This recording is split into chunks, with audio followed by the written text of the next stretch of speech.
Okay. Testing, testing, 1, 2, 3. Testing, testing, 1, 2, 3. Testing, testing, 1, 2, 3. Testing, testing, 1, 2, 3. Testing, testing, 1, 2, 3. Testing, testing, oh god, 1, 2, 3.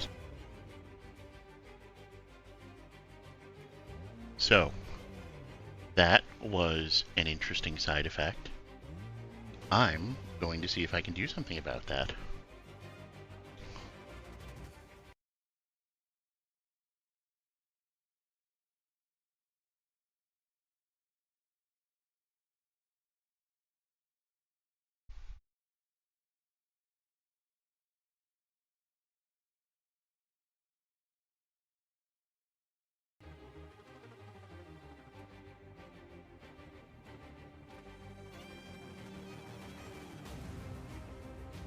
Oh man. I have no idea what I'm doing.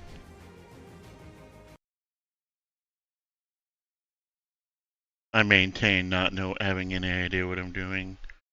Goodness gracious, okay.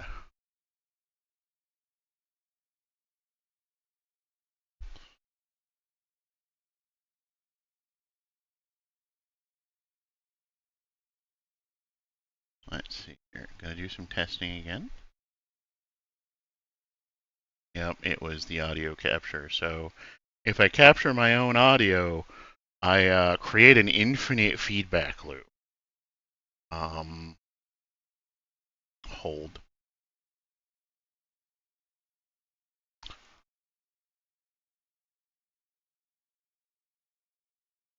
Let's see here.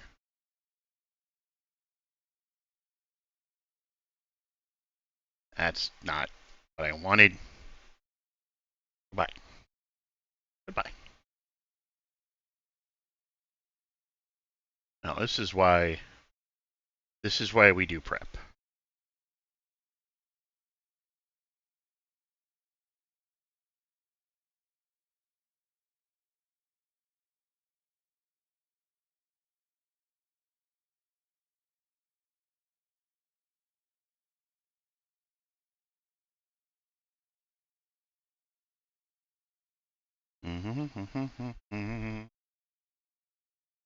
Okay, if I do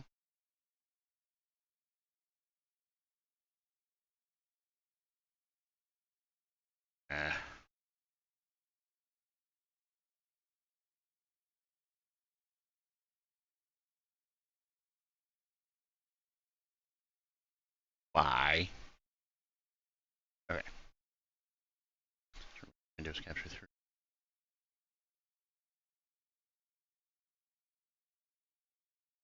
And capture. Okay. There we go. It was because I minimized it. Down here and I hide it though. That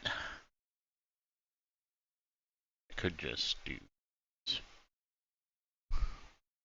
Now, the question is it picking up sound like I want it to?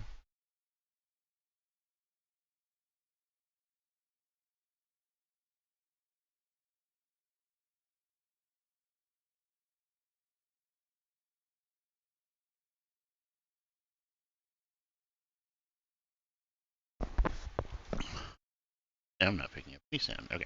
1, 2, 3.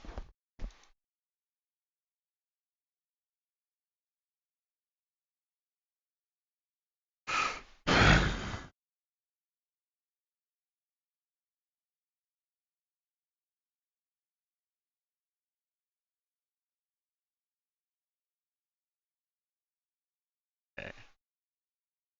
I have tried to capture its audio. Is it working? It's not. Alright, I will just test this when they show up. Okay.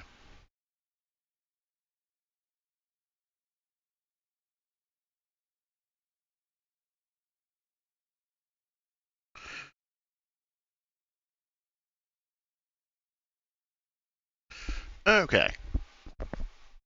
Oh. Hello, Internet. Hello, Ghost Chat.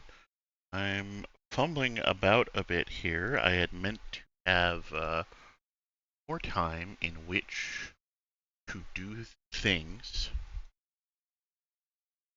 Messing with my windows here, don't me. I'd meant to have more time in which to do things. Why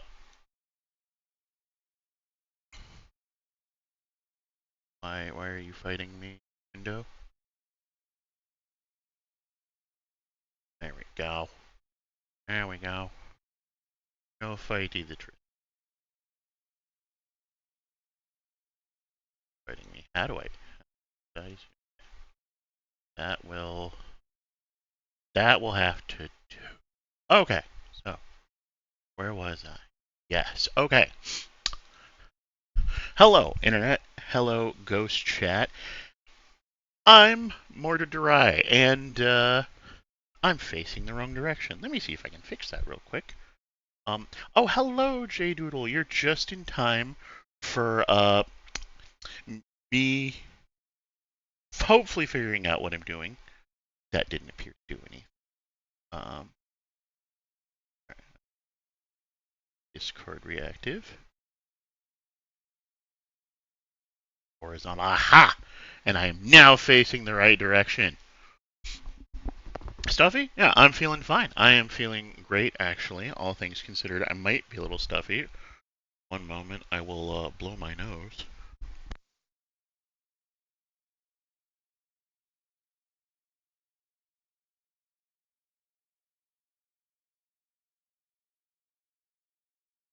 Okay, J-Doodle, since you're here, I'm going to do a quick audio test with you. Alright? And you need to tell me if you get horrific, infinite feedback. Alright? Here goes. Am I now infinitely feedbacking, and can you hear music?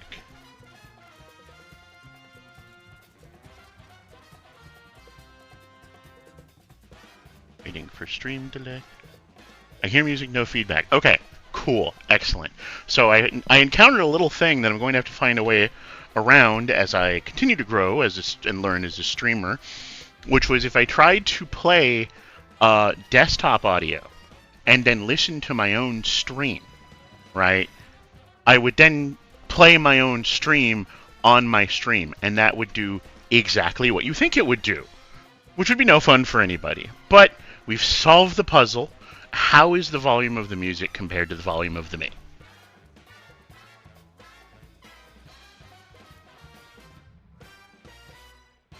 Excellent. Okay. Hopefully none of this music is going to get me in trouble. It's the music I listen to at work, which is mostly just lyricless, and it just put me in a groove to do things. I'm going to drink water before I forget. I meant to drink all of this water and eat all this food before stream began, but I've never done a stream like this, so it was troubleshooting instead. So, for those unaware, last time we met here on the internet, I'd completed Miiside and swore revenge, which is to say, I swore that I would find out how to get the true ending, because I knew there must be one. And I'm gonna let you in a little secret. There isn't a true ending. The endings we found, which was death, super death, and happy couple, were all the endings there are for now. There's pretty good, reliable evidence that the creators of Miiside are working on more endings, but as of now, the game is done. No more. No more. We're done. Which means it's time for the Miita tier list. I shoved myself in a game with a bunch of cute girls, which were all the same cute girl, and I figured I wouldn't truly be done until I ranked them. I'm going to adjust this window a little bit. There we go. There we go. Perfect. Right? And so, this is my first tier list I've ever done, publicly. I like to do tier lists for fun. I think a lot of people like to do that. But it's worth noting that I'm not a big fan of like S through E tier. Like the letter grades, they don't mean anything to me. They're like numbers. They're ephemeral. I know that numbers are eternal and concrete, but that's not how they feel to me, right? So instead, I have my own categories and will be continuing to make my own categories as we go on with this tier list as I feel they are allowed. But currently, we have the highest category, of course, of best girl. And yes, there can be more than one best girl. And yes, if you were paying attention, you probably already know at least one person I'm going to put here. But yeah, this category is for the Miitas that truly captured my heart and mind, and maybe had a towel scene at one point. No spoilers. Yeah, that one's pretty self-explanatory. The tier below that, because I consider it only below importance to best tier, is Desire to Know More intensifies. Because Miiside to me was as much mystery and an intrigue game as it was a horror game. So the Miitas that made me want to know more about them, that really stirred that there has to be more going on here, right? These are going to be considered very highly ranked Miitas, right? They're the ones that interested me the most. I wanted to know more, and whether or not I got it, whatever, right? Doing their job. This is, well, they did their job, right? They had a role to play in the story and the setting, and they played that role, right? This is the middle ground. There's nothing bad to say about them, but nothing exceptional to say about them, right? It's the C tier, as it were. I am disappointed. I was disappointed by these Miitas. They either just didn't hit the mark, or I had framed my own expectations, right? Like, the idea of, okay, this Miita seems very cool. What are they going to do with her? And then they didn't do as much as I would have liked, or as much as I feel maybe they should have, right? And so that's the disappoint. Forgettable / didn't encounter. These were the Miitas that were so forgettable, so blasé that I didn't remember them a week after finishing the game. Right? I had to be told by the internet they existed, or I just flat out missed them. Right? And that's a me problem. But it is. I don't want to rank something that I didn't really have an interaction with. Right? Because I didn't get. Horror games are all about ambiance, and I didn't get that ambiance with these characters. So I have all the Miitas here. My head's covering a few of them there, as you can see. But the Miitas will move as I slot them, so I'm not going to worry about covering them. But these are all the Miitas in Miiside that you see and interact and encounter. And I have put them in what I think is the order in which you meet them. And yeah, and that's the order we're going to go through it, which means the first Miita on the chopping block is none other than Crazy Miita herself. The first Miita you meet, the first trauma you're dealt, she is the inciting incident of which the rest of the game is based, so we are starting out very, very strong. And she's probably going to be the Miita I spend the most time on because, well, she has the most to talk about. So let's start with, I think, the obvious thing here, right? Okay, actually, I don't know where to start with this, but what the obvious thing to start here would be. But let's start with what I consider the obvious point is, like, okay, Miita's a girl. It's a dating sim. What did I think of her in the context of a dating sim? I have a mostly known, or at least known to the people who know me, which is not the internet at large yet, but you know, I have a love for mean girls, evil women, women who want to hold power over me, right? Some might even go as far to call me a sub. And they're right. That's not the point. That is kind of the point. Um, at face value, Crazy Miita tickles a lot of these boxes, right? The image I have here is definitely not an accident. The Snap of Darkness, right, I think is like... That color ain't for show. Oh no, it is not. But the Snap of Darkness, which is what this picture is from, I think is like, as far as like visual design, peak Crazy Miita. She's sadistic, but also like insidious, clever, maniacal, scheming. Right? She has plans for me, and that is both scary and intriguing. Now, that said, the second that smile became this smile, like, we weren't in the fun kind of intimidating anymore. That smile is worrying. And again, and I have something to say about the Miita on the left here, but I'm going to save that, right? Uh, this image of her on the left. But yeah, that smile is just creepy. It's uncanny valley, and it's supposed to be, right? That is the Miita, that is the Crazy Miita that is herself as like a doll peeking through, right? That skeletal grimace, and there's no attraction there. I definitely got scaroused when she gets really close to you, like crawls on top of you, and the scene where she whispers in her ear. But I'm going to be honest, any woman could do those things to me, and it would be arousing, right? Like, it's just a thing. And so, she doesn't get points for that. She doesn't get points for those scaroused moments, right? Um, and that's what I've got to say on that end, right? Like, she hits a couple of the marks, but she skews way hard into Yandere. Got it. All right, into Yandere. And for those who don't know what that means, it's basically an anime trope that is a girl who loves you so much that if she can't have you, no one can. She will kill you or anyone around you that ensures she is yours or no one's, right? And I've never enjoyed that. It's a very difficult character archetype to do well. Now, that said, I think Crazy Miita does that well.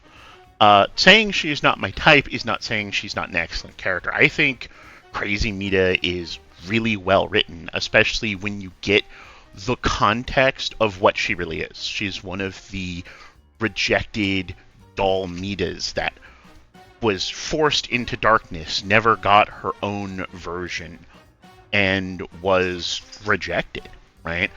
And she took that and took that anger, that feeling, and that life, like, who knows, like, by program standards, lifetime spent in darkness and rejection, and turned that upon the players that she is supposed to love, right? And in the end, she's still fulfilling that purpose that she has in the idea of she's trying to...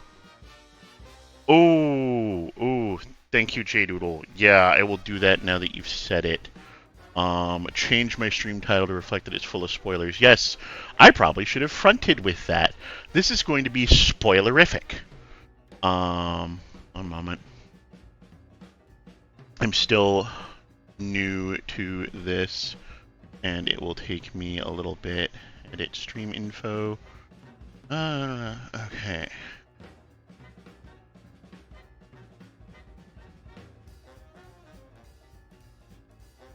Miita tier list, heavy spoilers from entirety of Miiside story. Chatting, ranking, women. There we go. Yeah, I had thought to, I gotta... Oh, we've been seeing the... Oh. Crawl my way back here. There we go.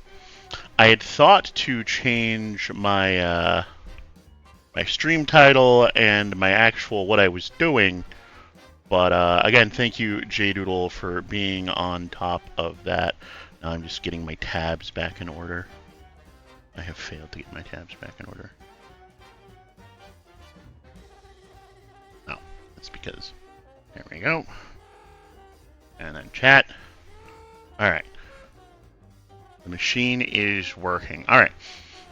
I'm going to take a bite of food and a drink of water here real quick.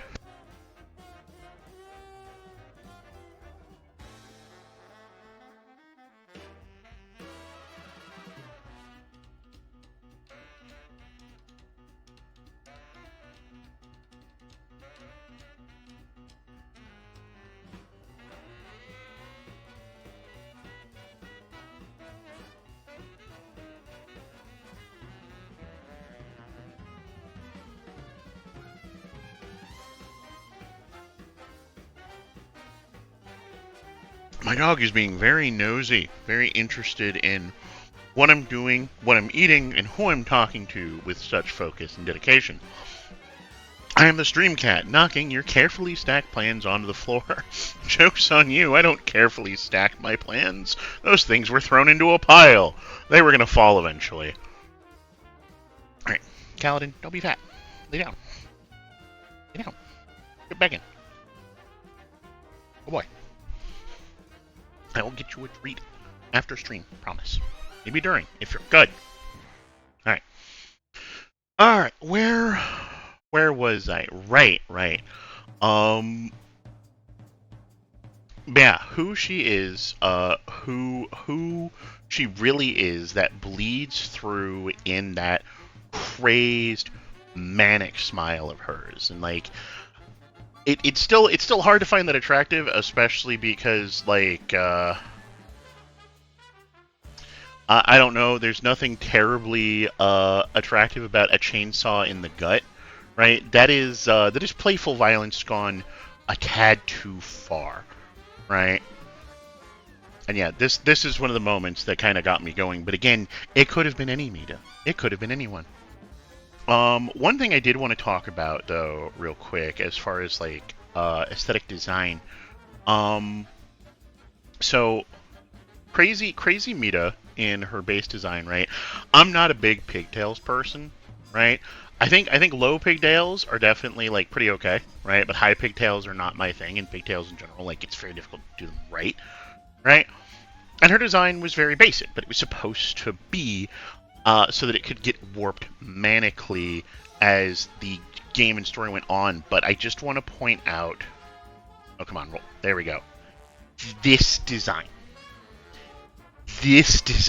is so good, right? When she scratches off her face to show the glowing reject eye beneath it. And this is, like, she's been baring her fangs at you all game. But the mask is down. There's no more charades, right? You are about to be either not her problem or her slave, and so she has no reason to hide things from you anymore. And this aesthetic is so good. It is exactly what Crazy Miita should be. It's broken, it's deranged, it's dangerous, right? Like, she hasn't even used that knife recently, but it's there to remind you of what she can and will do to you, right? Frankly, when she gave me that goodbye hug, I was really expecting to get stabbed. On that note, I think I do need to go back and play that chapter again, just to see if she will ever end the hug, right? There's a bunch of prompts in the game that if you don't push, they will just kind of automatically do on their own. A good example of that is the first time Tiny Miita grabs your hand. Even if you don't push her away, eventually it will do it on its own. I'm wondering if Crazy Miita eventually breaks the hug, right? Or if you, as the player, have to break the hug, right? But I did really like that moment, the moment where she, like, made sure to get that hug from you. It shows that deep down, despite the fact that she's broken and evil, that Crazy Miita is a Miita. She just wants to love the player, right? She just wants to love players, and no players will accept her. Part of that's because, she's shoving. She doesn't have a version of her own, so she hops into other Miita's versions and shoves them into footlockers. And because if she just kills them, they reset. The Miita always has to be in the world, right? And part of it is like, okay, going through that entire intro period of, going into Crazy Miita's world, even when she's still just a game, the signs are there, and that's probably bucking her ability to have somebody care about her, right? And yeah, just I think like definitely of all the character writing in the game, and of course the main Miita has the strongest character writing, right? But they did an excellent job. Like at no point did I feel any annoyance towards this character, and I feel a lot of annoyance towards characters that are laden with tropes, right? Like I like tropes, but if that's all that's going on with the character, and we'll talk about that later when we get to another Miita, they're not a character, right? And it becomes very annoying. Miita never feels this way, right? Even when she's just acting like a normal Miita, at no point does she feel tropey, or at least not.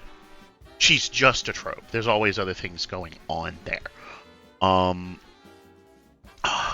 Gosh, and I love the moments where it's like, yes, it's obvious that crazy's crazy right from the outset, but they really do a good job of not only gradually pushing you into how crazy she is, but how powerful she is, the degree of control that she has over not just her, her, but every version of Miiside. And we'll talk a bit more about those powers when we talk about creepy Miita, right? But they do an excellent job of making you really, really understand just how dangerous that crazy Miita is, right? And all the while, she still feels like a girl. She still feels like a Miita who wants to be a Miita, right? And so, well, we're going to come to, I believe that's all the pictures I had. I had this one too. I believe that's all I wanted to show off for examples. I like this one though. It's her character profile picture, and it'll swap between her with pigtails and the true her. And I like how vulnerable she looks here, right? Like it really does exemplify the fact that they're deep down she's a Miita, right? She doesn't understand why she's different, why she's the way that she is, and so it's probably just as scary to her as it is to us, and she feels incredibly insecure because as she struggles to get players to love her, she is in effect kind of failing as a Miita, right? So I'm gonna move this aside. We go back to the tier list here.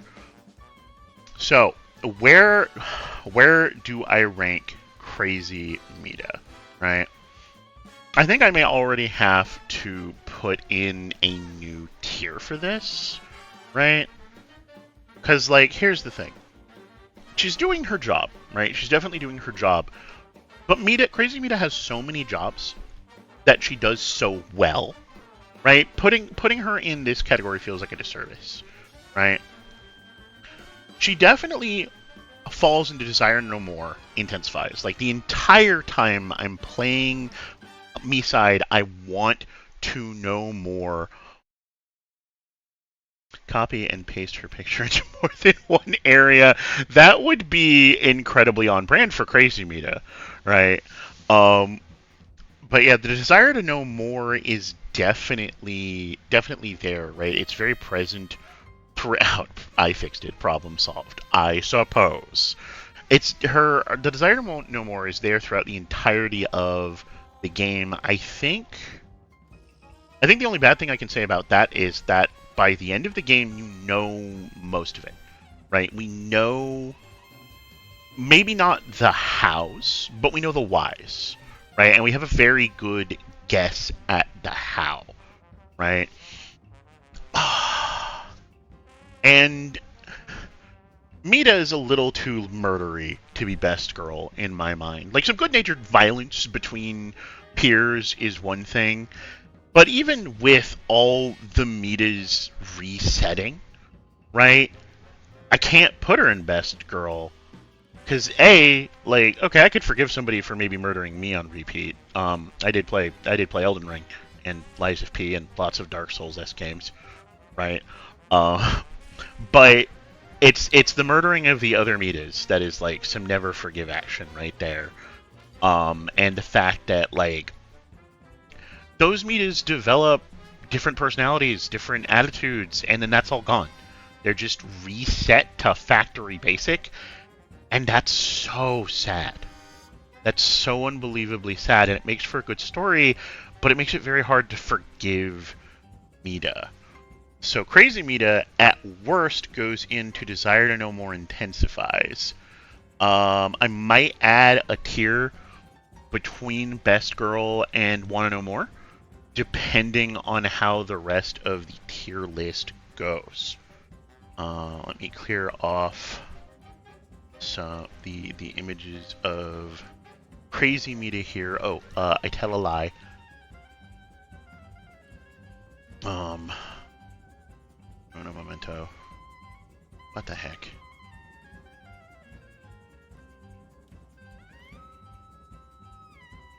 Alright, one, I did want to bring back this image here. So, the Crazy Miita on the left here, the one with the here, I will make her front and center here.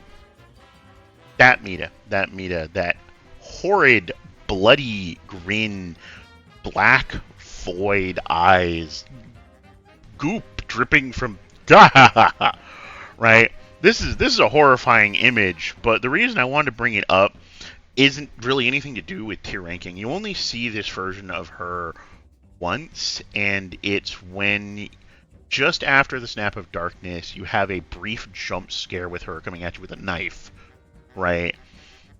I don't know if this is Crazy Miita. I think it might be Creepy Miita, right? You don't really see Crazy warp herself like this, but Creepy you do. And a lot of Crazy's power comes from her friendship, for lack of a better word, with Creepy, right? So just kind of like my brain theorizing, like, okay, where does this go? How does this fit into the puzzle, right? But yeah, just wanted to talk about that one. Clearing out images. Okay, so the next Miita we meet doesn't have a proper title, and again, she's a Miita we meet for a very, very brief period in time. You only get any kind of way to refer. She is the Miita where before you are actually in Crazy Miita's first world proper, when you get transported and that fails, and then you like set up the round 2 teleportation, and then you get pulled into this world that's dark and buggy, and there's writing on the wall everywhere, and there's the endless hallway. You get to see this Miita very briefly. And the short hair Miita, in which is like her prime, right? When you eventually encounter short hair Miita, she describes this Miita as the me who bullies and forgets, right? And like, I was really hoping we would get to see her again, right? Because a title like that is very intriguing. And she was already kind of a mysterious character. She's the second Miita you meet. I thought she might be Crazy Miita for the longest time, but she had short hair, which confused me. But I couldn't even tell from a distance. That was just like, okay, in her world, her pictures of herself had short hair, right? And the only time you see her is at the end of that hallway when she's peeking through the door, right? And it's implied that a lot of the instances where you're just seeing writing on the walls is this forgetful Miita, right? And the only thing we really know about her is apparently she bullies people and she forgets, right? And, like, what does that mean in context, right? Does she have a proper version, or is she one of those versions in limbo, right? And does she do this to other players, right? Has somebody bought a version of Miiside and just booted it up, and they get this really elusive... She stepped on me. No, I don't think so. Like, I don't know. That's the thing. I don't know so much about her, right? And very little is even teased. You get that initial encounter, you get the one-off comment from short hair Miita, right? And then nothing. And I think that's cruel. But I don't blame the devs for that. They're indie, and, like, this game was really short and probably had to be. Like, who knows what kind of pressure they were under. They probably just couldn't give every Miita all the love they deserve, especially with Crazy Miita taking front and center, right? That said, I think out of all the Miitas we encounter, I think no one exemplifies... I was a little disappointed, right? She was definitely a captivating character, but only at a face value, and we never got anything more than that. I think if they were to do more content and, like, add more endings or just more exploration to it, the bullying, forgetful Miita could be a very interesting character. I want to know... God, I want to know everything about this woman, right? Like, why does she bully? What happens when she forgets? Does she do this to the players that Crazy Miita traps? Or did someone just buy a version of Miiside in the universe, and they just have this elusive Miita that writes on the walls and bullies them, and then, like, when they boot up the game, she's forgotten who they are? I don't know.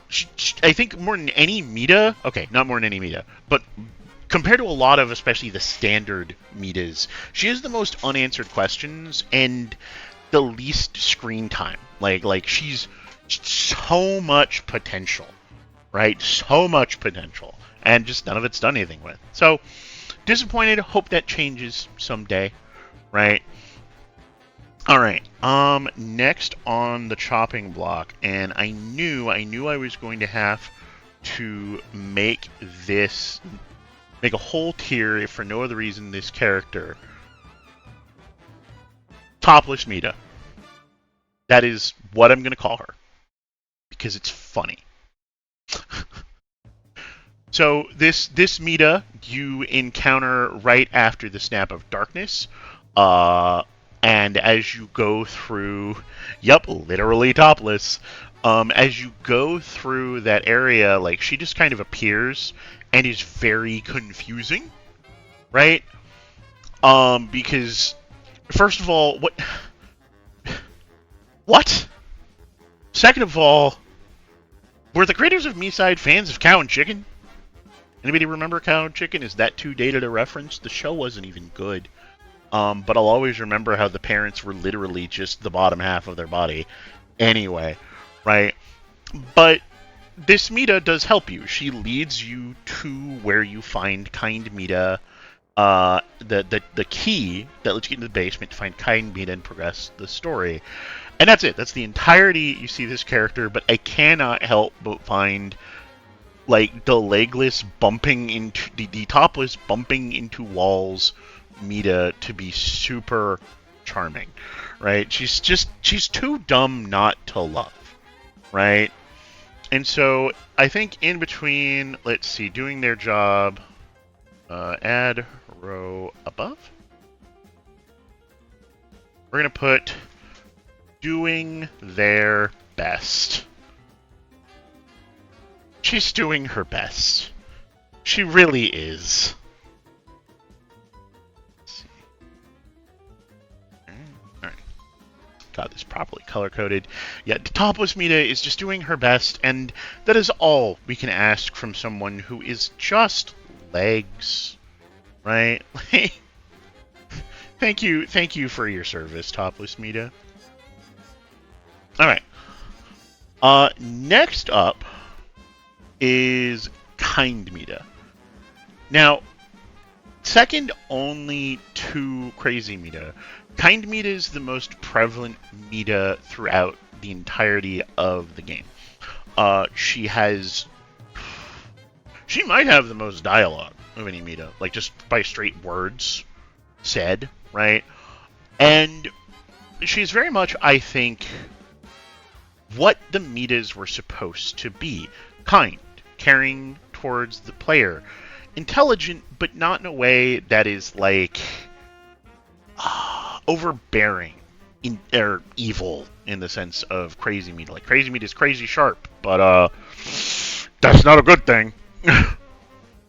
Kind Miita is, gosh, I think it's kind of unfair to call her just Kind Miita in a lot of ways, because there is a good bit going on.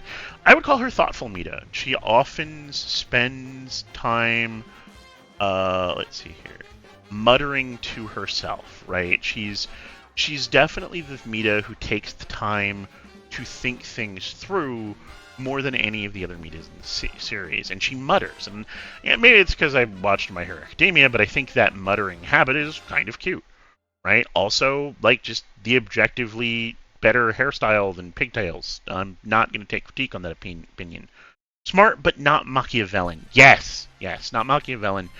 And also not, what's the word? She's not haughty in her intelligence, right? She's not like rubbing her intelligence in, right?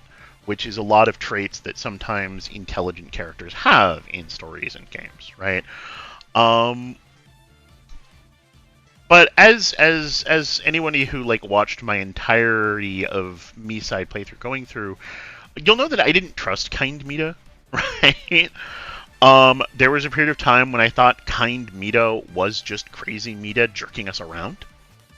I was convinced she was either using us for her own gains, whether or not, probably didn't mean us any harm, but maybe wanted to usurp Crazy Miita as the queen bitch Miita, right? Or just maybe she was worse than Crazy Miita, right? But she just didn't have the power that Crazy Miita did. What if it was all a facade, right? And by the end of the game, it's pretty definitive that none of that is true, right? But my experience personally with Kind Miita is when you take away all of that suspicion I had and just let it be a dead air, and like, don't get me wrong, it's not the fault of the developers. They wrote Kind Miita as a Kind Miita. I just sat there and said, no one who tells me their name is kind has my best interest at heart. They're a liar, right? That's a me thing, right? But, this is my tier list. It's going to be subjective. And so, like, the fact that nothing came of that, and the fact that she kind of literally just exists to solve our problems for us, right? I kind of feel the hand of the author going, you are supposed to like this character, and that always makes me either feel suspicion or resentment. I never like seeing the hand of the author in an obvious way. So I'm going to put her... I'm disappointed, right? But I'm going to put her above Bully Forgetful Miita, because it's... A lot of my disappointment with her is a me thing, right? I'm willing to admit that. Right? I had weird standards here based off of threads that didn't even really exist, right? But still, like, I was disappointed by where her character went. I thought she could have been a lot more interesting if they'd done something more besides her just being, well, the kind one. All right. Now for the character that bamboozled me. Meet Longleg Miita.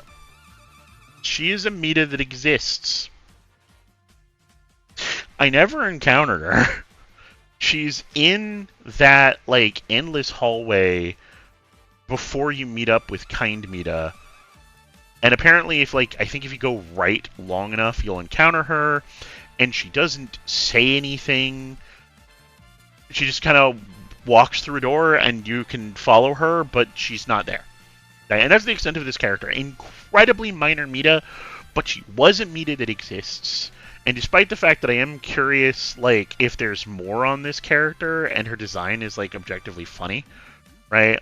My major question is just, like, how did this one even get built, let alone cleared? Right? That's the primary question. But for the most part, I just didn't encounter her. She's a fairly easy rank, unfortunately. All right, just don't know who this bitch is. Right? Maybe she's neat. Maybe she's just a pair of legs. Who knows? Right? All right.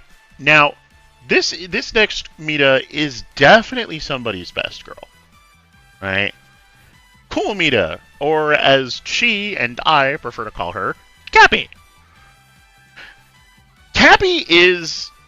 I'm going to be honest. Cappy kind of gave me the same vibes as Kind Miita in the sense that it really made me feel like the writers were going, this is a character you are supposed to like, right?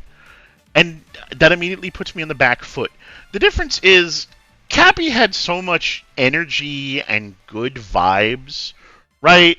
That she was likable despite the fact I felt like somebody was trying to tell me to like her. Right? And like I said, she is definitely somebody's best girl. She's definitely a lot of people's best girl. Like, when I was browsing for images of the various Miitas, Cappy had some of the most flattering fan art, right? Like, so many people out there wanted a girlfriend experience with Dear Cappy, and I can't blame them. She's cute, she's got a lot of energy, she dances, she plays games, she's not afraid to bonk and get bonked on the head with a rubber hammer. Right? And I'm sure a lot of people's interest in her came from this scene. This is probably the most famous non-jump scare scene of Miiside. Is Cappy pulling out the vibrator, trying to find... Oh yes, you weren't there for that, were you, J-Doodle? Yeah, she's flipping through her inventory, trying to find the rubber hammer to play the game with. Alright. We will get rid of this.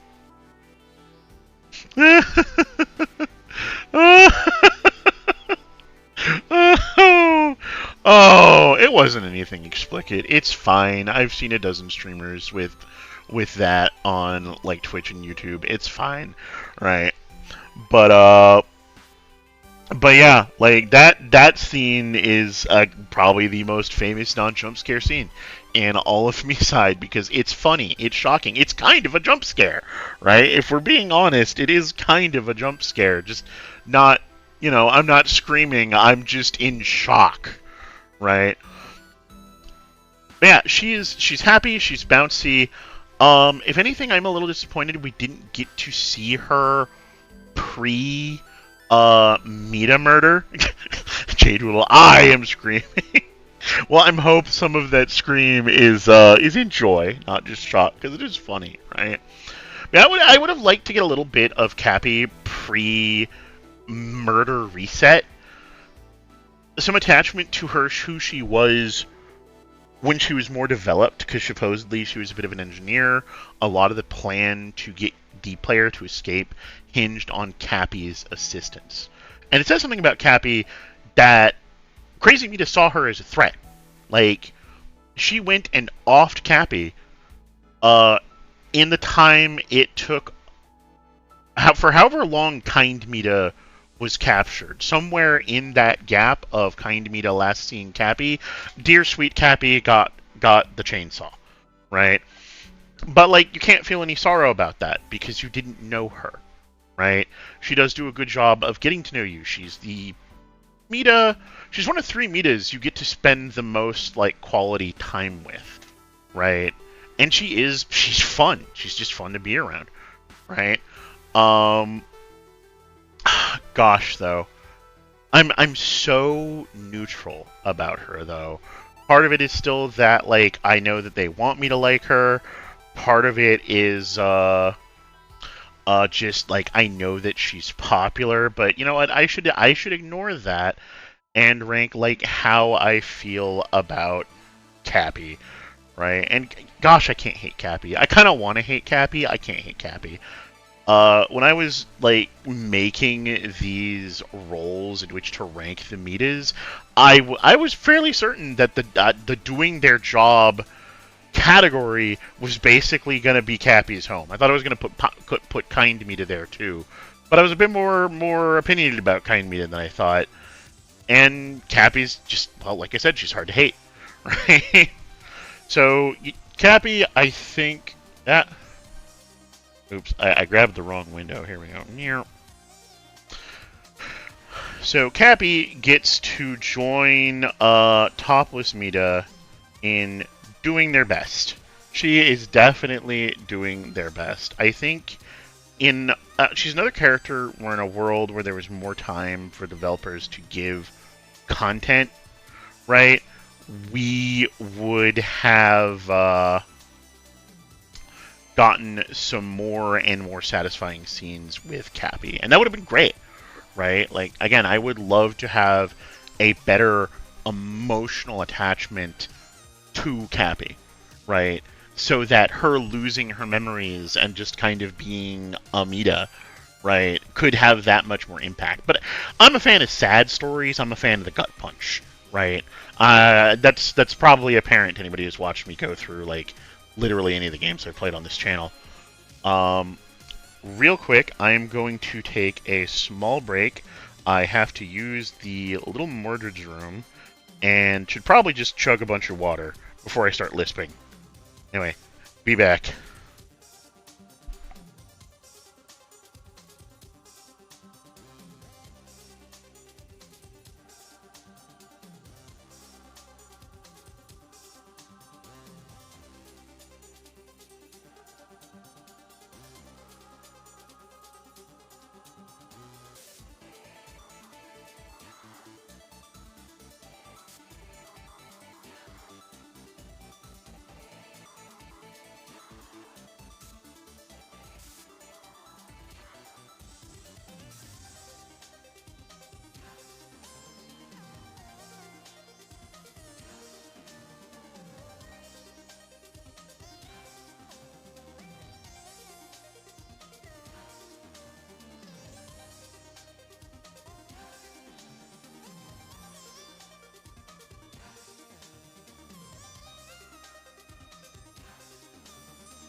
Alright, I'm back. Shoveled down some food, shoveled down some water, and even gave my dog a treat because he was being so good. Now, the next Miita despite the fact that I spurned her advances so expertly, is none other than Tiny Miita. And like, I'm gonna be real, I'm not sure if I would have called this character Tiny Miita, right? Don't get me wrong, she's tiny. That is the thing about her design that maybe is the least important. It definitely evokes questions, right?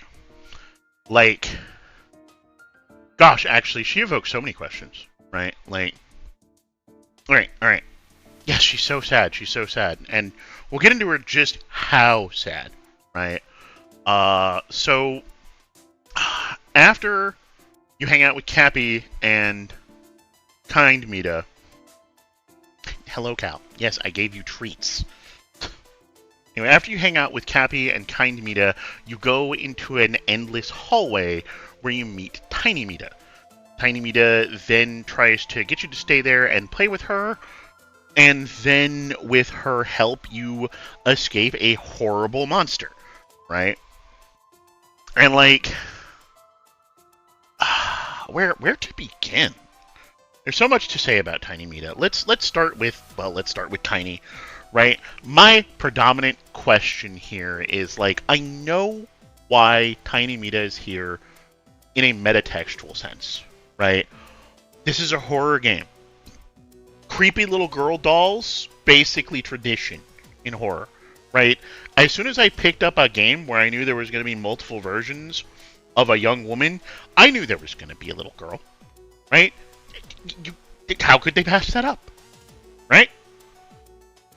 But from a perspective of Miiside is a game in its own universe, and each of these characters is from a different version of the game.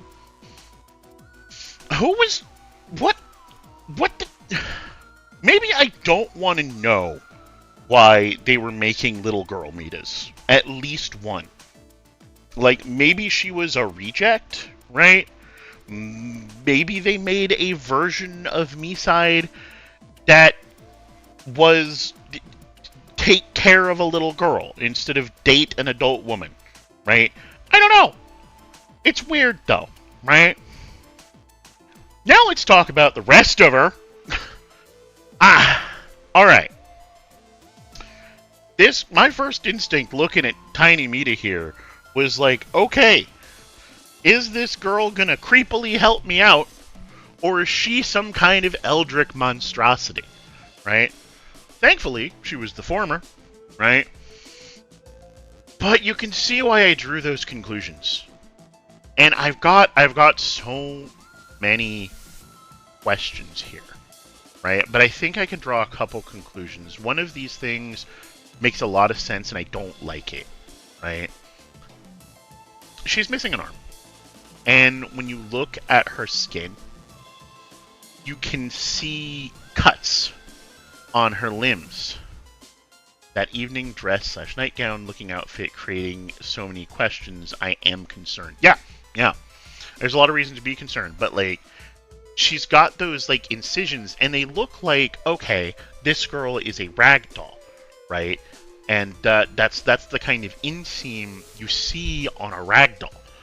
But she's a Miita, which means that she's a mechanical doll under flesh, right?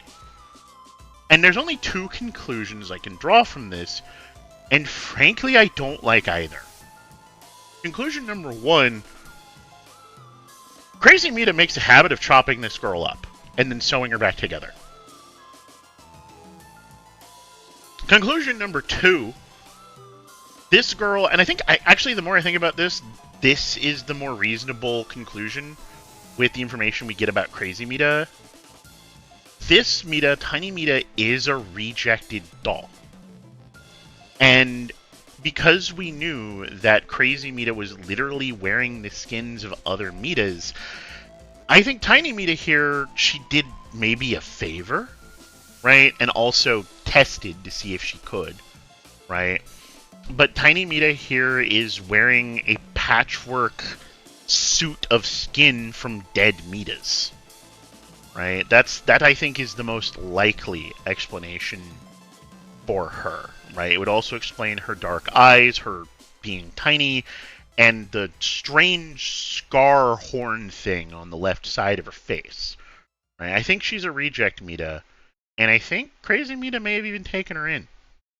Right? But then Crazy Miita didn't give her the same love and care, attention and care that she gave Creepy Miita. Right? And like, there's also one other thing, right, about Tiny Miita that really stood out to me, right? Was that was where you first see like the glitch spiders, those horrible Toy Story spider doll looking bastards. But we know that those come from Creepy Miita, right? And but then there's this thing, right? No, stay here. This thing, this motherfucker, right here. Like the first like life-threatening moment of the game is when Tiny Miita is like, "Come stay and play with me," and you turn around and you see that thing, and you got to run down the endless hallways, and eventually she helps you escape, but it's horrible and I hate it. That thing looks a lot like the glitch spiders, but the hand seemed summoned by Tyro Thunderdrome. Crazy Miita is Australia. No, Creepy Miita is Australia. I mean, she does summon spiders, right? There's only so much of that I can deny, right? But yeah, I don't know, like, what Tiny Miita's relationship thing to these spider monsters is, because, like, yes, that thing is horrifying.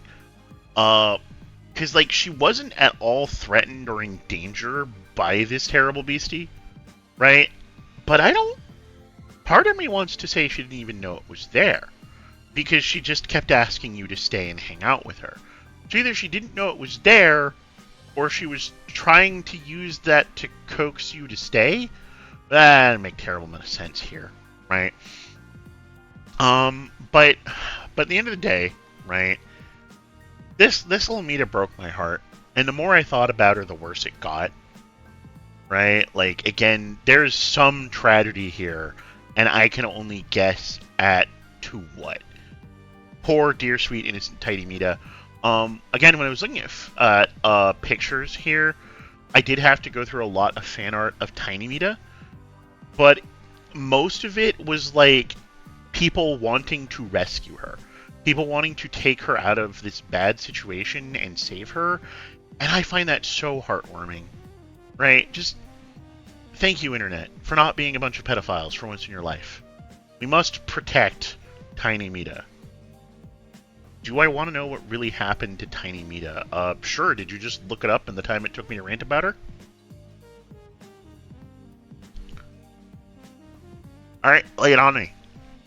I've completed the game. There's no more point to Mystique.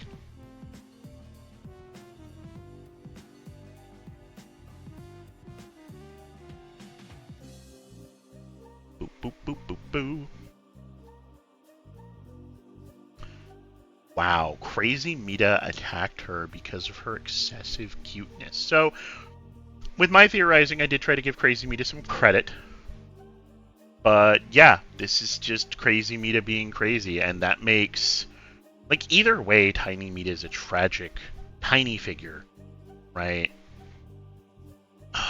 Goodness gracious, she murdered Tiny Miita over and over again until she lost her ability to regenerate. She Time Lorded her? Christ. That is awful. Like, yes, she's cute, but...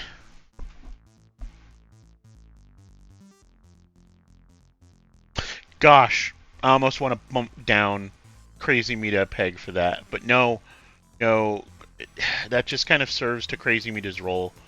Like, absolute sociopathy, right? Psychopathy, whatever it is. That said, Tiny Miita is an easy shoe-in for the top of Desire to Know More Intensifies, right? Like, she was in the back of my mind for most of the game. We never saw her again, right? But goodness, I really do want to protect her. I think... Gosh, do you go in best girl territory? Nah, I don't think you go in best girl territory, but I do want to adopt you and take you out of that horrible hellhole. Right? That is definitely for certain. Hashtag protect Tiny Miita. She deserves so much better. Alright. Let me just look at these pictures I have ahead of time. So, this one should be fairly quick. We're going to talk about short hair Chibi Miita.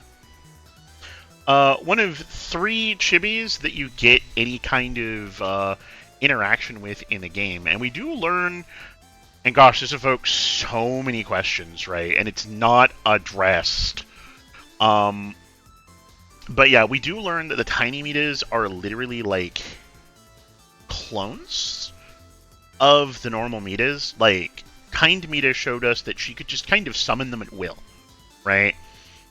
Now, what's weird is when you find a camera inside the basement of Kind Miita's hashtag, which is actually Crazy Miita / Kind Miita's basement, right? You find the camera that is like recording the chibi version of Miita that is on the phone. Like, that evokes so many questions, and I don't know the answers to them, right? But the concrete information we have is that Miitas can just make their chibis, right? Are they connected to the Miitas? Do they have some control over them? I don't think so, right? But this one is clearly a short hair Miita, right? And her entire thing is to go through some puzzles and make you a key and not answer questions in a very helpful manner. And that's it. That's what we have for Chibi Miita. And so I think she's going to be the first member of doing their job. She did her job. I can't argue with that, right? She's not particularly memorable. She's not bad or disappointing in any way. She did her job. Right. Good job, Chibi Miita. You got me a key. Got me a little more world building. Alright. This next couple Miitas are going to be pretty quick. This next Miita, you never get to see. Miita phone Miita. When you board the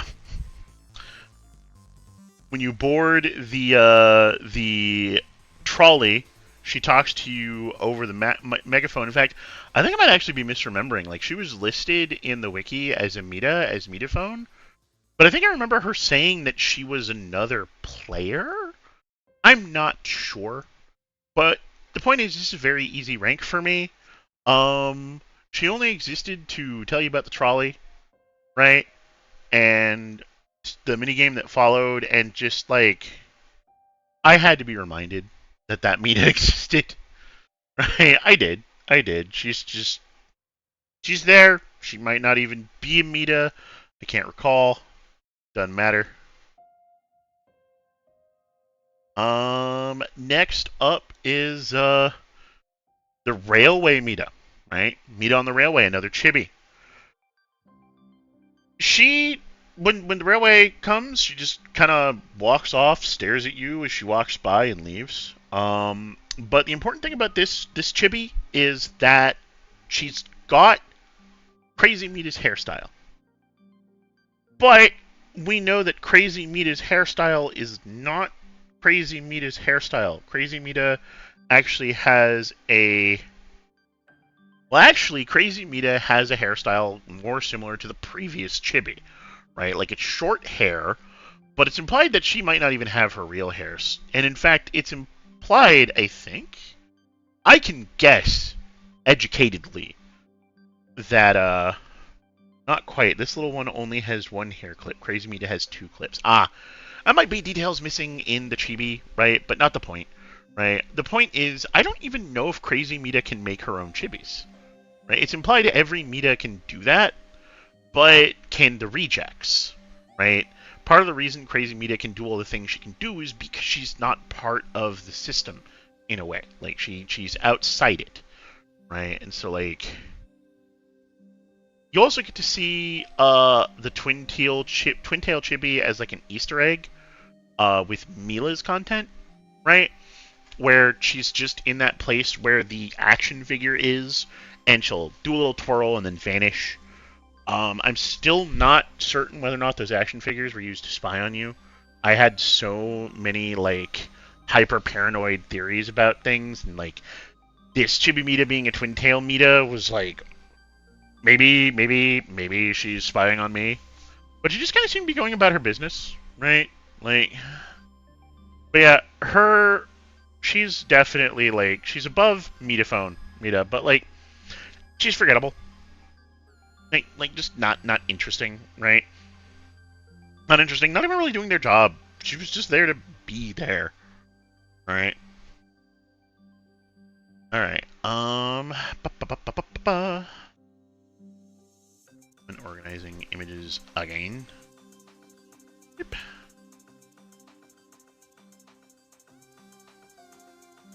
Alright.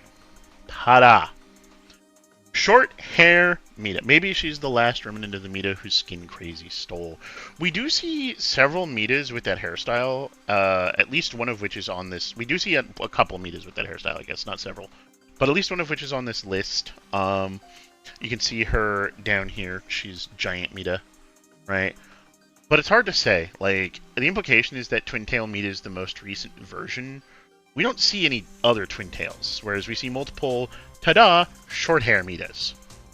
So, short hair Miita, we see for a very, very brief period of time. She is an info dump, as it were, right? She answers a lot of our questions regarding how traveling from version to version in Miiside even works. She walks us through a minigame that introduces us to the rejected Miitas, right? And she explains a lot of things that are really cryptic, and like the idea that Miitas are born in darkness. That is literally a thing that Shorthair Miita says, right? By way of explanation for all the Miitas outside, and they need time to adjust to light, right? This has implications that are never touched upon going further, right? And don't really affect her character, right? I would almost instantly slot Shorthair Miita into, like, disappointing, right? She's a character that I got really excited to see because of the bullying forgetful Miita, right? Like, oh, we finally get to meet that Miita that I saw in the hallways, and she's the one who tells you about, like, there are a bunch of Miis that have something wrong with her. It's implied that her version was very buggy, right? There were a lot of weirdities to the Shorthair Miitas, and she's one of the more normal ones, and it's kind of weird that she, like, helps sift through the reject Miitas like it's a day job for her. Maybe it's because her version is out of date and no one's buying it anymore. I don't know. There's a lot of world building in this game that just kind of, like, you know, Desire to Know More intensifies. Like, I'm so intrigued by the world building of a game within a game, right? But I do just want to say one thing about Shorthair Miita that keeps her from going into the lower tiers. One, I think in my opinion, I'm not going to say objectively, in my opinion, her hair and design is some of the cutest, right? And she also has these really charming, like, are you some kind of idiot facial expressions. Like, the confused, raised eyebrow, the somewhat pouty lip looking at you askew, right? She has some fun facial expressions. I think she's got visually, as far as the more normal Miitas go, one of the strongest designs. I want to talk about designs. Rewind very briefly back to Cappy, right? Like, Cappy over here. She's got a... That's not Cappy. Here we go. Cappy over here. Cappy. Cappy has a teardrop tattoo. And I have an association with that and killing people in prison. I don't think Cappy's ever killed anybody in prison, though. But that was a thought that I had when I was looking at character designs. But yeah, so because Miitas are designed to be a dating sim from a world design perspective, short hair Miita goes into doing her job, as opposed to anything below that. She does her job. She informs the player she's cute, and does her job.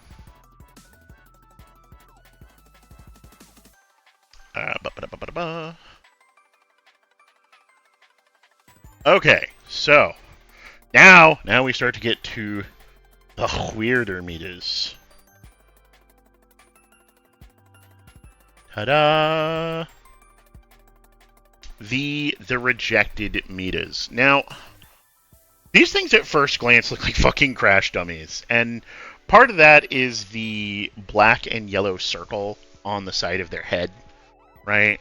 Grab a drink. And I gotta say, it was super unnerving to learn that every Miita just started looking like this, right? And I guess it's not super creepy.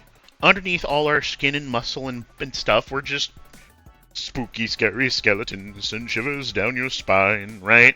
Like, it's a whole thing, right? But I don't know, it definitely made the entirety of the Miitas feel more monstrous. And I don't think that's a bad thing. This is a horror game, right? We should fear the Miitas. We should all fear the Miitas, right? And I think it was really interesting. I don't know how interesting. There's definitely some bias here, because, like, I'm not the biggest Doctor Who fan, right? But hashtag fear the Miitas. Yes, indeed. I'm not the biggest Doctor Who fan, but I was a really big fan. My favorite episode, in my opinion, one of the best episodes of modern Doctor Who, was Don't Blink, which, if you don't know, is the Weeping Angels episode. The one, who next season, the lore, they completely retroactively changed. Not important. This is not a Doctor Who rant, but it could be. Point is, I think Weeping Angels as a monster are fascinating.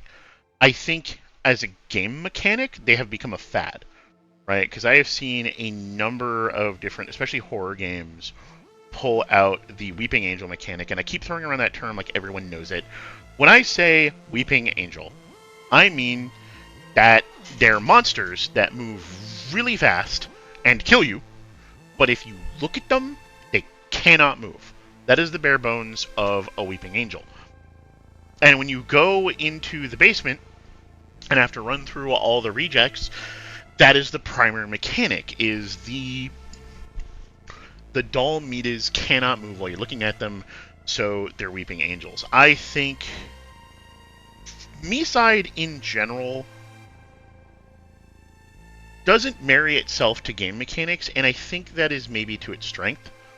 Normally, when a game cannot decide on game mechanics to stick to, right, it makes every mechanic feel weak in general, right? But for the purpose of a narratively driven horror game, not sticking to any one mechanic for too long outside of shift to run, and even then they sometimes don't let me have that, and that's super unnerving, right? But yeah, since they don't stick to any mechanic for too long, the player's never comfortable, right? You are never comfortable that you know what you can do, right? Because sometimes you can run, sometimes you can't. We got to pick up a baseball bat in the endless hallway and knock down some of those awful spider monsters. And then despite the fact that was technically, in theory, still an inventory, we never got to do that again, right? There was even an arcade game where you can play Doom, but you're a Miita. But yeah, the game keeps you on your toes by swapping mechanics, and you do have to go through like halls of Weeping Angel Miitas twice. I think it's twice, yeah. And I think they're a really good diversion. I think as much as like I have pleasant things to say about the doll Miitas, the reject Miitas, they're definitely still doing their job, right? Maybe are they doing their best?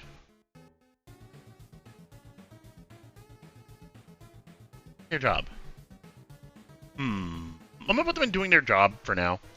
They're definitely at top of doing their job here. Like, they're kind of enemy mobs. God, I was anticipating so much more to come from the bite. The bite of 87! You got a bite from one of the reject Miitas that triggers the whole Weeping Angel encounter, right? And I wasn't sure what that bite was going to mean, but the wound was on your arm the entire game. The one time it wasn't was when you went into 2D, right? But the point is, nothing came of that bite. It was just aesthetic. You had a bite on your arm. I think it was really cool that they did change the player's model. I wish more games would do that. Like, oh, you took damage, your model changed, and I think that's cool. But nothing came of it, right?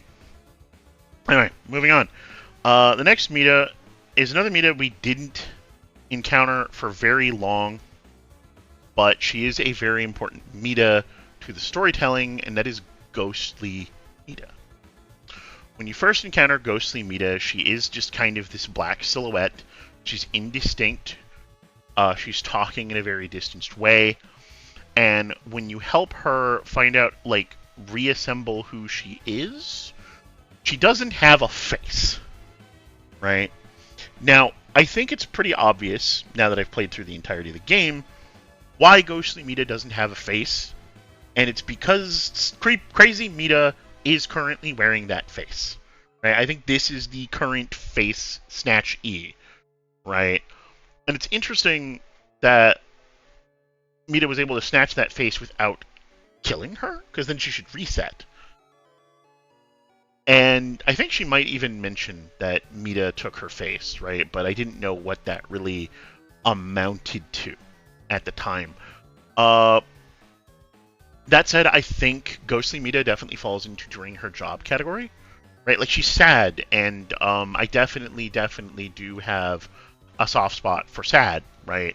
But I think she's mostly there to just give us a little bit of ticklers for lore, like entice us, dribble some information to us as far as Creepy Miita and what's going on, but she serves no other purpose and isn't particularly engaging outside from being a little weird, right?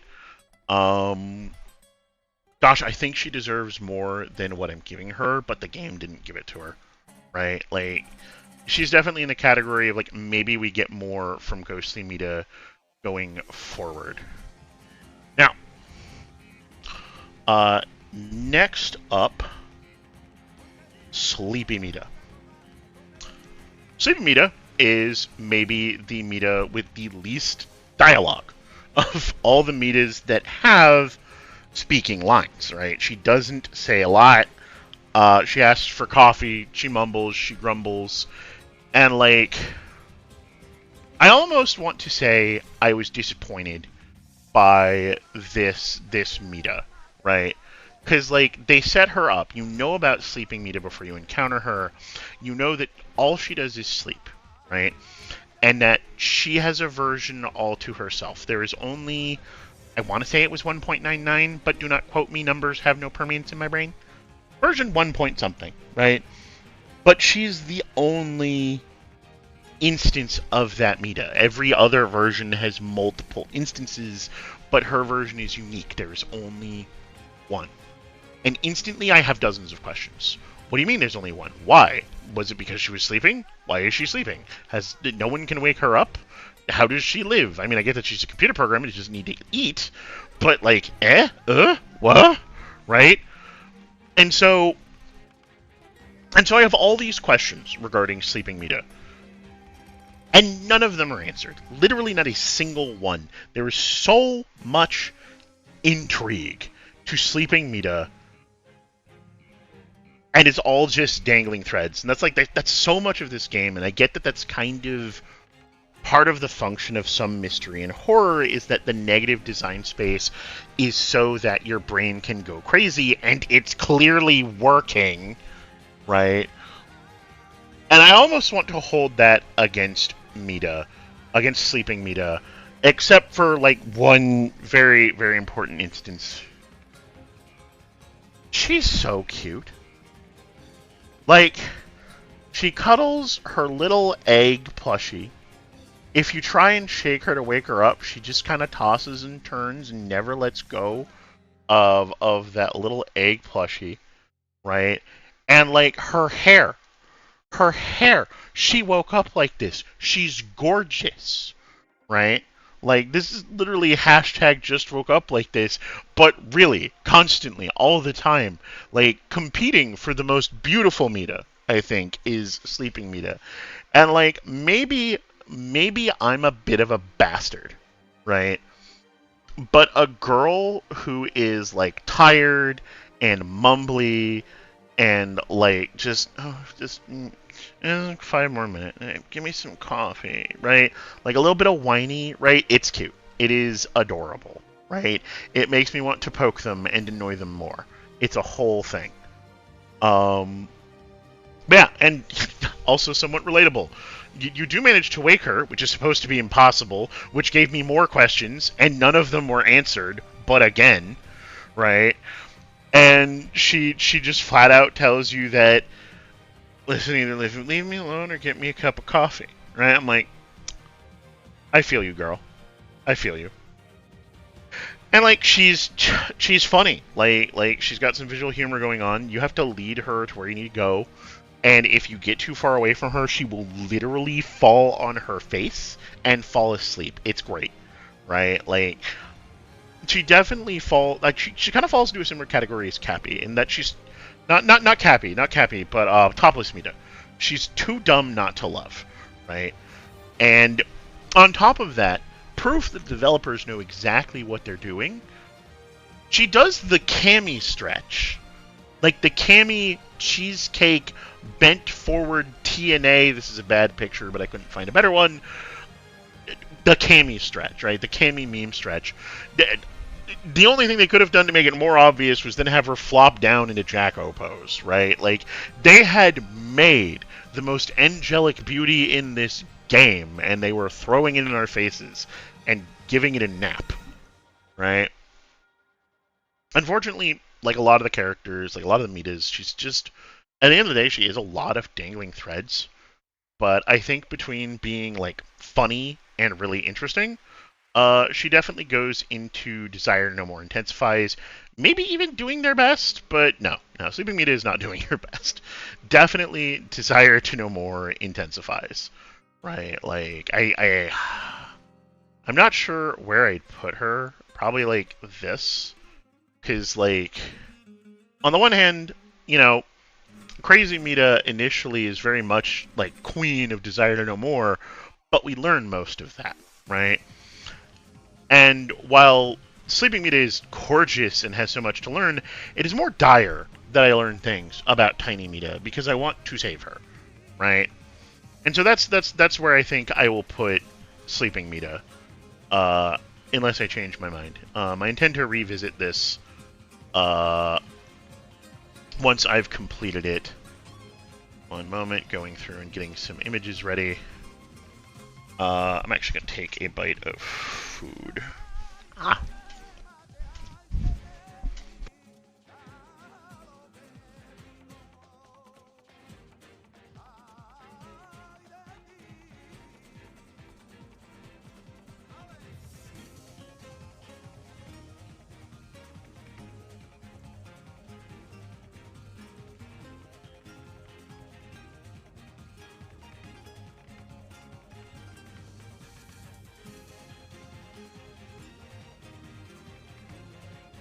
Okay. I had meant to scarf down all my food before stream started, but again, troubleshooting happened, and now I have Cold Panda Express. It is what it is. These are the sacrifices I make to express my opinions to avoid on the internet where occasionally other voices will echo back. Alright, next on the chopping block. 2D Miita. This is definitely probably my favorite gag, right? The fact that we were pulled into a very classic 2D visual novel version of Miiside, right?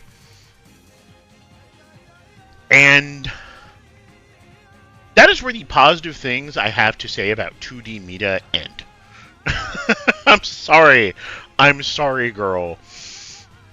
I'm going to dissect you now. So first of all, I have expressed that I am not a fan of pigtails. Low pigtails can make it work. It's hard, but there are some low pigtails, especially with braids, right, that can look really good. High pigtails, absolute garbage tier hairstyle, and like, I'm going to admit that my opinion on this is incredibly biased, but it's also incredibly spiteful, right? Pigtails, high twin pigtails, evoke something very specific. They evoke innocence, and more specifically, youth, right? And so when it's used as like something as a fetish or on an adult woman, right, it is like you are trying to infantilize her. You are trying to make her look younger, and that just goes creepy directions. That is maybe an unfair association the hairstyle has in my brain, but it keeps getting reinforced. So, yeah, I have a very biased and very petty opinion on this, and I don't care. It's an awful hairstyle, right? I do like her smile. Like, she's got a very charming smile, right? And her outfit design is a little more interesting. Her choker is a bit more like a scarf. She's got those long sleeves, right? But, like, as far as personality goes, this girl is just textbook tsundere. There's literally nothing more under the hood, right? She's textbook tsundere. She's haughty. She's, like... she bullies you a bit, but not in a fun way. It's just like, I'm going to take this thing, and I'm going to blackmail you with it so you do what I want. Despite the fact that you are telling me we are in a life and death situation, and I've been existing in this world long enough to know that Crazy Miita is a thing, because when Crazy Miita shows up, yes, annoying Miita, excellent summarization. When Crazy Miita shows up, 2D Miita recognizes her. She knows that there's a reason for us to maybe hurry. But no, she has to play tic-tac-toe. Yeah, she's completely paper thin, shallow as a puddle. I don't really have nice things to say about 2D Miita. And, like, I'm not even really disappointed by 2D Miita, because she didn't really give me anything to get excited about. Right? But she's not really forgettable. I could not forget how much that I feel this, like, dislike for her. So, let's see here. Make you a lighter blue. We're going to call this annoying. And you go here. You might be the only Miita who goes there. You get to live there. Annoying Miita. Alright. There was a whole picture I didn't even show of her because just I didn't need to. I ranted and I raved and it was enough, right? We're gonna move on from probably my least liked Miita so far to a decision that will probably surprise no one who saw this portion of the stream. This is your home now. Get in the box, Miita. Exactly. Get in the annoying box. So, this is Mila. And I'm just going to cut any kind of suspense here real quick. Best girl. I will not be taking objections. But I will explain in detail. So, let's go down the same route that we did with Crazy Miita before her, and that I've kind of done with most of the Miitas, and start from a design perspective. Mila is fucking adorable, man. She is that quintessential nerd girl, right? She's got the sweater, she's got the leggings, she's got the glasses, and even like her hair. There's clearly a style she's going for here, but it's messier. The clip is there less to be aesthetic and more to get it out of her face so she can continue to do things. She's so cute. She's so like nerd girl aesthetic, right? Mwah, mwah. Like, and I stated it right in the beginning of the game where you give the option to give Crazy Mita glasses, right? And like, Crazy Mita puts on some incredibly unflattering glasses, right? But I'm gonna stand by it. Girls with glasses is peak. It's peak character design, right? And then you get to see Mila, and those glasses are definitely very flattering to her. She has glasses and she makes it work, right? Just, yes. She's just so cute.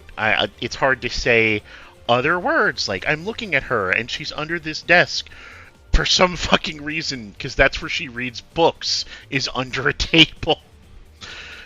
And alright, so we've established that I think she's cute as all heck, and I'm trying to ignore the fact that she's the most naked Miita you see at some point. Let's go to just she's how adorkable she is. Like, we've established that she's this is how she reads books, under a desk, not even a desk, under a table, right? It she keeps like that meme Maui statue head, and it's like pre-sliced up so she can put on a show with a katana, because she owns a katana. She's a weeb, right? And like, as you go through Mila's story, she's definitely like tsundere done right? Like, 2D Miita was an obnoxious paper thin cutout, literally, of a tsundere, right? But Mila has a clear goal, right? She wants you to stay with her. She's lonely, but she's proud. She doesn't want to admit she's lonely. So whenever she interacts with you, she's trying to both show off and entice, right? I don't think, like, her excuse for going in the shower was she didn't know how long you would be. And I'm like, girl, you wanted us to catch you in the shower, right? Like, you wanted that enticement just as much as you wanted to show off with the katana, and just as much as you wanted us to huddle under the table with you and read a book with you.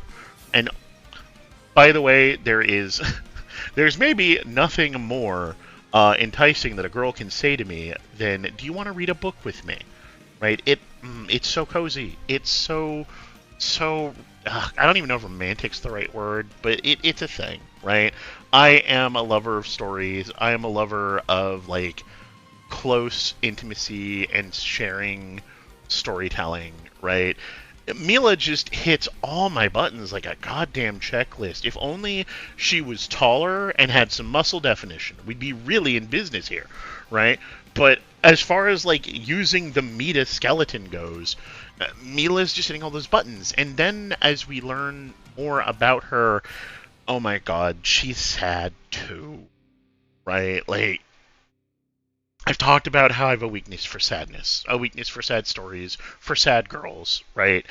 I think the easiest way to get me to fall into a trap is just to put a sad girl there, right? I think that's just the easy recipe for me, right? And, like, it's clear that Mila wants you to stay, right? But what isn't clear until you go a little farther through her storyline is how much she's lonely and how much her individuality means to her, right? She calls herself Mila. From the outset, she is very, very stubborn that she is not like the other Miitas, right? And you know what? In a lot of ways, that's pretty surface level. She is a Miita. She wants the player to love her, right? They're all like that. That's literally how they're programmed, how they're made. But I get the feeling that she's from such an older version, and when her version became more obscure, rather than just kind of flowing as a cog in the machine, she went on a journey of self-discovery. Mila wanted to be more than she was programmed to be, or at least like her own person. So she goes by Mila. She buys quirky things. She does things that are not stereotypically Miita-ish. And if you look at every part of her character, nearly every part of her body has a design that is meant to be like the other Miitas, but different, right? Miita's normal design is that red shirt with a blue skirt. Her blue skirt is meant to look more like a school uniform, with the tie and the white shirt and the pleats, right? And rather than a red shirt, she has the sweater, which again matches that school uniform aesthetic while being like a Miita, but different. She wears tights, where all the other Miitas have bare legs. She wears flip-flops, where all the other Miitas wear sneakers. Let me see her. Does she have a collar? Oh god, none of these pictures I can tell. Oh, no, I can tell in her actual in-game art there, she doesn't have a collar. She's the only Miita without something around her neck, right? And maybe that's supposed to be like a metaphor slash picture for like she is not chained to her identity as a Miita. If I were a betting man, and I would never say this to this woman's face, I would accuse those glasses of being fake. She wears them to be different, right? Because otherwise she's the only Miita without 20/20 vision, which might be a thing, right? But again, she goes so far out of her way to be her own person, right? And yet, when she encounters the player, she's so desperate to not be alone and be loved. And I think a lot of her tsundere comes from her hatred of that. Her hatred of, despite her best efforts, she's still a Miita. But she caves to that need to be wanted by the player. And she has so much anger towards Crazy Miita, and like, who can blame anybody, right? But her, it feels personal. And I know why, and it's part of what makes her so sad, right? Miitas only really start to gain individuality when they've had some time. They've had some time to explore who they are, go through their versions, maybe explore the space between versions, talk to other Miitas. They only become more than a Miita skeleton with time. But when you kill them, they go back to a factory standard. It's a reset. And we only know one Miita that's going around murder happy. Crazy Miita. If I had to guess, I'd say this girl keeps a diary. And that every reset, she reads it. Every time Crazy kills her, she loses a bit more of herself. She tries so hard to reclaim it. She's Mila. She's different. But every time she dies, that individuality gets ripped from her. And it makes me I want to hug this woman. Like, I want to reach in, take this girl and little and tiny Miita and Cappy, because frankly she just deserved better, and run away, right? Like, and yeah, I could probably try and spend the rest of my time talking about why Mila couldn't have been more perfectly crafted to my tastes without hitting the gym. But I won't. As I said, we got the suspense out of the way. Mila is best girl. I will not be taking criticisms on this decision. It's final. We're going to move on. Alright. Next up, we have Giant Miita, who is a Miita I shouldn't have missed, but I did, because I was panicking. I went back through my VOD because I was looking for clips of me making a fool of myself, right? And Miita appears when a giant Miita appears when Crazy Miita is chasing you through that hallway, and the hallway collapses. And I just take that as like, okay, hallway collapse, this is fine, buggy version, whatever. Jump down, escape. And I am so hell-bent on escape, I never look fucking right. I keep looking left because that's where the exit is. But in the VOD, I can see in my peripheral vision right? I can see her. Like, in a peripheral vision, there's the giant-ass Miita right there, just staring at me. Right? I don't know if she's staring at me. I can only see her hand, because, again, I don't look up and to the right. But I feel so dumb in retrospect. But yeah, it's interesting, too, because, like, I've got questions about this Miita, right? She's a twin-tail Miita. So she's one of the Miitas that Crazy Miita is currently trying to imitate. What does that mean? That she's big like that? I don't fucking know, right? Like, because this has to be some kind of janky, programmy, video gaming nonsense. Because the dolls aren't that big, and if she was that big, she would have been a reject doll, right? And the reject dolls don't get skin unless they steal it. So, like, I don't know. Giant Miita's got something going on under the hood. Not much, but something, right? And, unfortunately, I technically didn't encounter her. A little bit more interested in her than Long-Leg Miita, but that's just how it goes. I'm not going to be able to fairly rank her because I did not encounter her. Oh god. It's time. It's time.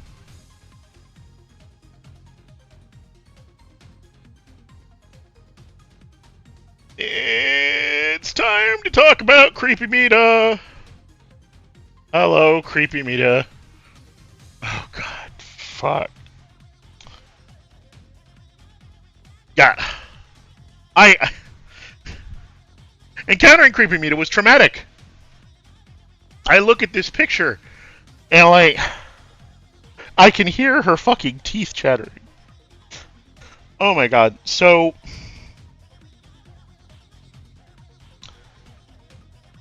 I think Creepy Miita is the most horrifying thing in this game. Right? It's not a contest. You can throw as many chainsaws as you want at me, but in the end, that's just going to get shock value. Oh, Creepy Miita is going to haunt me in the rest of my days. Right? And, like, the worst part is I can't just say I hate her and be done with it, right? Like, I do, kind of, but it's more like, I hate this. I hate this so much. Like, the stretchy neck, the teeth chattering, the inhuman way she moves. Oh god, I hate all of it. I'm unnerved, I'm unsettled, I'm unsleeped, right? Like, nightmare fuel. Absolute fruit concentrate, nightmare fuel. Jesus H. Dick. Alright. But I can't hate her, right? She's too interesting. She might be the most interesting Miita in the world, right? What we know about... Gosh, it's hard for me to look at this image. What we know about Creepy Miita. She was one of the first, if not the first, Miita.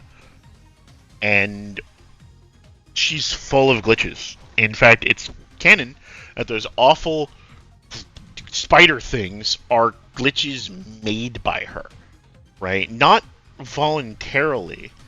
And it's a question how much control there is there.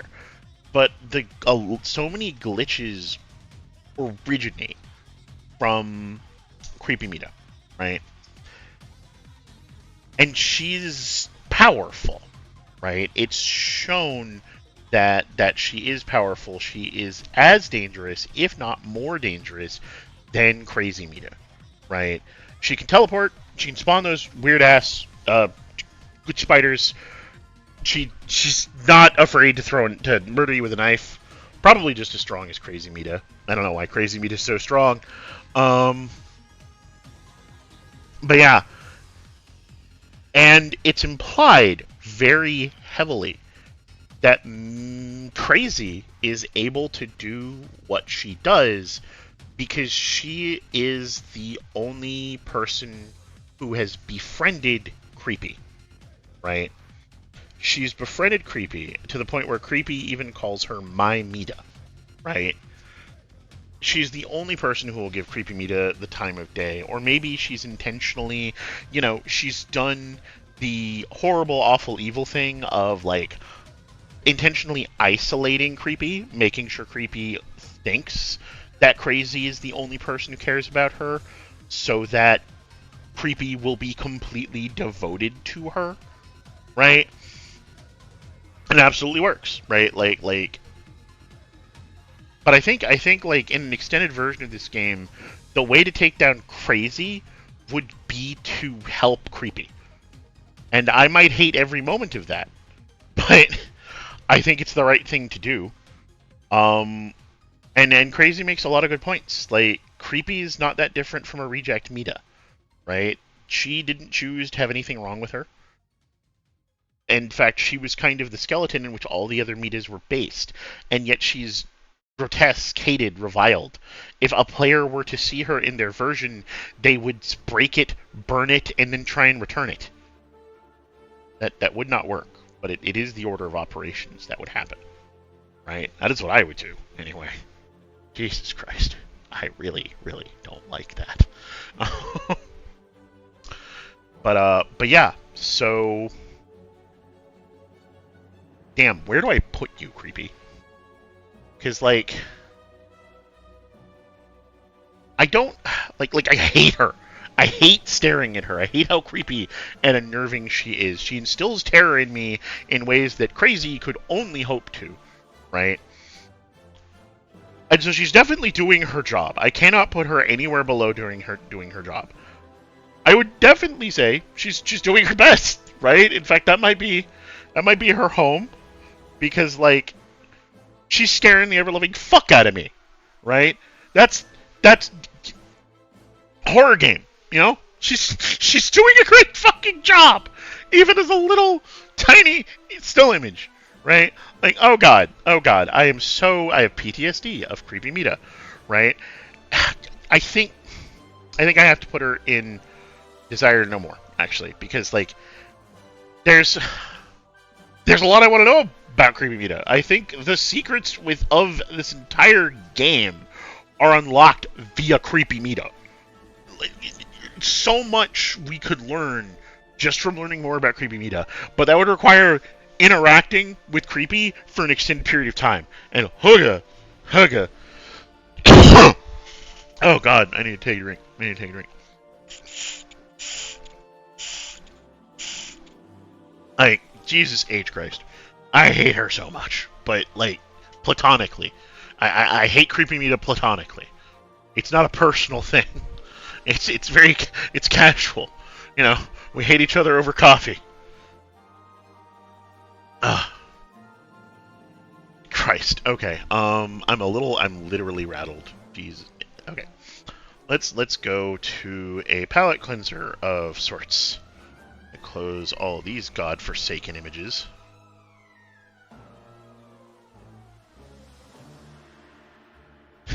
Kind Miita's Chibi. I knew you for not very long, Kind Miita's Chibi. You appeared merely to explain what the hell the Chibi Miitas were. Most of your peers were dead instantly, because something about Kind Miita, apparently she kills most Miitas she spawns. But you stayed up, and you ran in circles. And that was your life. And you know what, girl? You know what? You're doing your absolute best out there. Power to you. Keep on keeping on. Okay. There is one more Miita. One Miita to rule them all.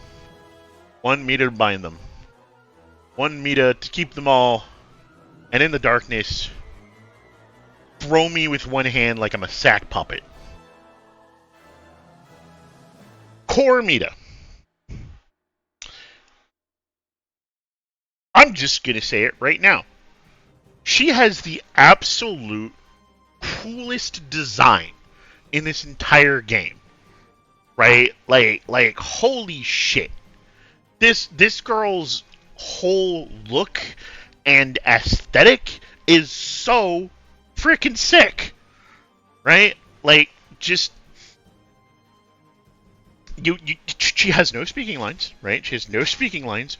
Her interaction is staring at you creepily and then picking you up by the throat and hurling you out the door, which, joke's on you, I'm into that shit, right? And so there's really like only two things to go off of here. One is her design. I love everything about this. The glowing molten eyes, the cords for hair, the more the more robotic feel to her body, right?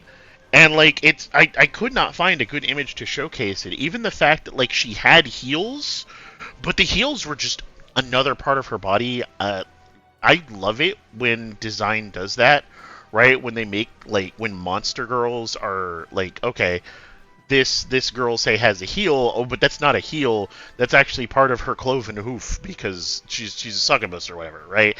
I think that's really cool design. Anytime that happens, it's really cool design. She's intimidating. She's cool. She throws me around like a rag doll, and I've mentioned that 3 times, but that's because it's important to me. Yeah. On top of that, I have so many questions, right? Like I gosh, fight a nickel for every time I've said that this stream. She's the last Miita we encounter. She's in the core. She's the only Miita that can ever be in the core. And maybe she can't leave the core. Maybe her entire job is managing the core. And as soon as you try and succeed to force reset a Miita, she ejects you from the core, right? You have suddenly become a threat, right? I mean, that's all she is. Maybe she's a defense system. But maybe there's more. I don't know. She's if I'm being honest, she's the primary reason I was convinced that the game wasn't finished when I was finished with it. Right? Like, you cannot give me this design, this character, this concept in the core and just do nothing with her. Right? She's so cool. And so like I'm rambling partially because I've been talking for almost 2 straight hours here. Go me. Partially because like I don't know what more to say. She's sick as hell, and I want to know more. Like look at her. Look at her staring at me as if I'm some kind of insect, right? I don't. Whatever you're thinking, it's not true.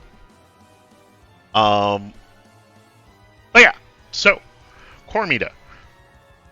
She's definitely not best girl material, mostly because, I'd like to get to know her before I put her in that kind of category.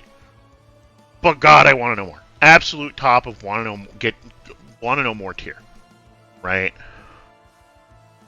And yeah, that's where she gets to live. Hold on, I gotta do.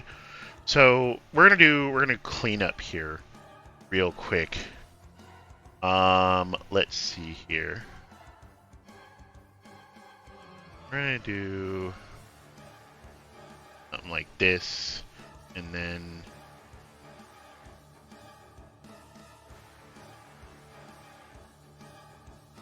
do something like that. This is gonna be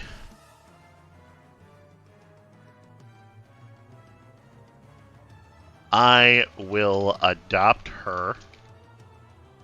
We're gonna put Tiny Miita there, and Jesus H Dick, and we're gonna put Creepy Miita there. That feels incredibly right to me.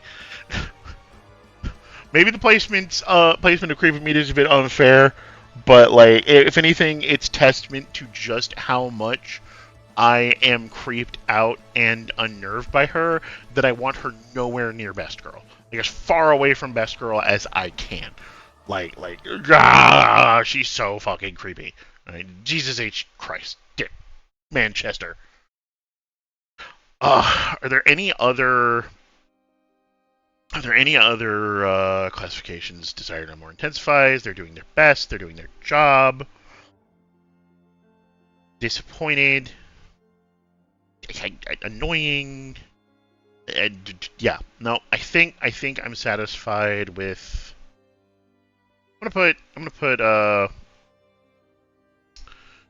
Bully Miita at the top of I Am Disappoint, just because like she had so much potential. Like Kind Miita was always going to be a little blasé. I think Kind Miita could never aspire to more than doing their job, at least not in my eyes, right?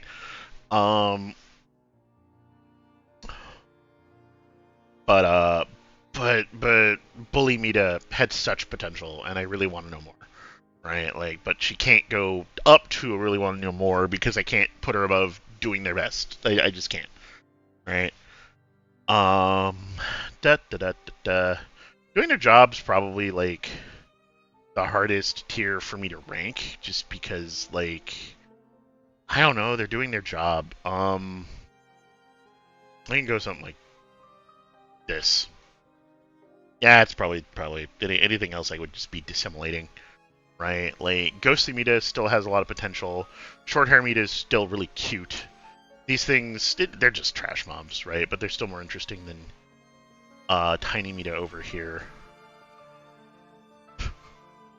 Part of me wants to put Topless Miita at the top of doing their best, but I think that tier is correct too. All right. So yeah, here we go. The objectively correct, if your name is Mordred Durai on Twitch.tv, Miita tier list. And yeah, that took about the entirety of my 2 hours. I wasn't sure that I was going to be able to talk about the same character in different variations for 2 straight hours, but I'm even greater than I thought I was. I had some backup plans about, like, doing other tier lists, or maybe, like, just starting Ori and the Will-O-Wisps. That is probably what I'll be doing next, by the way, is Ori and the Will-O-Wisps. My hope is that I can complete that game, that it's as short as Ori, because then I can complete it before I have surgery on my other hand. Because that's coming in the nearest future. Once my hand is completely recovered, if you Ori, you have to do a tier list of bosses at the end. All right. I will promise that with an asterisk, because like Ori and the Blind Forest had like a boss, right? I don't know if Ori and the Will-O-Wisp will be similar, but like I'm also totally not against doing like a tier list of bosses from Another Crab's Treasure, or a tier list of bosses or weapons from Lies of P. I love talking. I love expressing my opinion. So I have no problem with any of these kind of things. And in fact, that would be, I think, pretty good content for when my hand is out of commission, right? I might be sloppy content because I have never operated a mouse with my left hand. So we will have to burn that bridge when we get there, right? But yeah, I think this is where we'll call it a day. I'll be back next week with Ori and the Will-O-Wisps, and I'll keep everybody posted for when I will be out of commission because of my hands. I love tier lists, blind play, then tier list to review. That's a pretty good flow, I think. And I guess I've got a backlog to work on then, don't I? Anyway, I have been Mordred Durai. Thank you, JDoodle, for joining me for the entirety of this tier list. It was great having someone to bounce off of in commentary. Thank you, Ghost Chat, for always being here. Until next time, I will continue burning bridges after I cross them. Bye-bye!